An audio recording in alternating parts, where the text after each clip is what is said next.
Hi, welcome to another session of Doing Philosophy. Today, well, not even today, I'm beginning today a new series on epistemology. I call it a course in epistemology, a brief summary of the big ideas in epistemology. Epistemology is the study of knowledge, and I find this topic to be very relevant today with the rise of AI, artificial intelligence. The idea of what constitutes knowledge, belief, and opinion has been a long, long pursuit of philosophers. And it has implications today when we begin to think that an AI machine can actually replace a human being. So, what we're going to do in this course, if you would follow, we're going to do a summary analysis of the big ideas of epistemology. And it is a course in the sense that I can take this presentation here, use it for an entire year of training if I wanted to teach someone about epistemology. This would be the beginning, the structure, and every area I would go deeper and deeper and deeper for an entire year of work. Otherwise, you could do it in a semester or a quarter semester.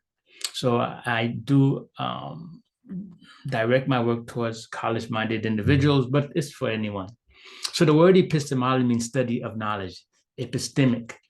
And we're going to go step by step. We're going to break it down from the common sense understanding of it. And from the research in epistemology, I bring forth the big ideas that makes this pursuit what it is. We studied metaphysics in the prior course. Epistemology is more challenging because it asks you about what is that you know. And properly, it's not just about knowledge. It's about what we call epistemic states, about opinion, belief, and knowledge, right? So we're going to break this down in these ways. Common sense means a knowledge, which means ways you process information, objects of knowledge, theories of truth. And then once we get to these theories of truth, we have to find a bridge to get us to the ideas of knowledge. Of course, this course will eventually force us to enter the domain of looking at various ways that philosophers conceive of defining the concept of knowledge.